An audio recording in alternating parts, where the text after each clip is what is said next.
Even though I was young, the memory is still clear in my head. It keeps playing over and over again, like a song that's stuck on repeat. And even though my adult mind has distorted some details, fusing pieces of my younger consciousness together to create a narrative that seems to make sense, the story's impact is not diminished.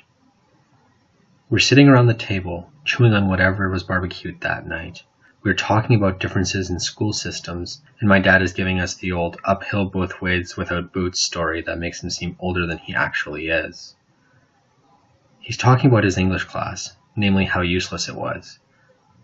I can still hear him, quote, "Read a bunch of crap, don't understand it, babble about useless stuff like Julius Caesar, and write a bloody paper," end quote. The whole time, the finger's pointing, he's tapping the table, and very little food is being consumed. My mom, usually mild-mannered, steps in with a story of her own.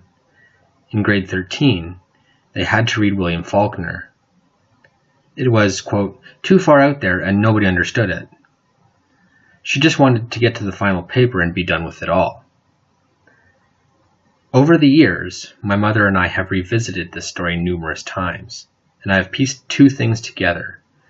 One, the book was The Sound and the Fury, which no wonder 18-year-olds did not enjoy. And B, the final essay was the epitome of learning, acting as something to be completed rather than something to engage with. The same goes for my father's case. Although more aggressively expressed, he never engaged with the material or understood it fully. Both of my parents took negative impressions of their English class, and rather than developing how they communicate, engaging with the material, and taking the positives from the class, they still resent their instruction. They hate the structure, they hate the delivery, and therefore they hate the material. In short, they read, they write, and they repeat. Sound familiar? Well, it should. Because even today, in this so-called technological revolution, we read, we write, and we repeat. Students and scholars alike do it all the time. We don't engage with the material that we're working with. We rarely experiment with new forms. Pamela Takayoshi and Cynthia Self argue that this general format has remained untouched for 150 years. I argue that it has remained untouched much longer than that. This read, write, and repeat approach would likely not be lost on Milton, Shakespeare, Augustine, or even Aristotle. The writing component may not have been as pronounced for these figures, but the general idea holds up. So therefore, the method must be valid. There's no way that it could possibly be wrong if Aristotle did it. Or is it? With current technological affordances, people communicate far differently than they ever have before. Communication mediums have changed, and how we communicate is slowly changing. We use video, audio, podcasts, images, messengers, abbreviations, phones, text message, Vines, and Snapchats incessantly. We communicate constantly beyond the classroom in really rich ways.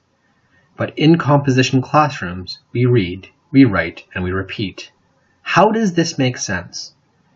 Using new technologies to help young people communicate as they enter their professional lives is imperative for composition scholars today. Without engaging students and getting them to communicate in ways that reflect their lives beyond the classroom, the work becomes meaningless to them, like it has for my parents. To steal from Shakespeare's Macbeth and to gain inspiration from Faulkner's The Sound and the Fury, without adapting our teaching approaches to 21st century realities, the student's academic life becomes, quote, "but a walking shadow, a poor player that struts and frets his hour upon the stage, and then is heard no more. It is a tale, told by an idiot, full of sound and fury, signifying nothing."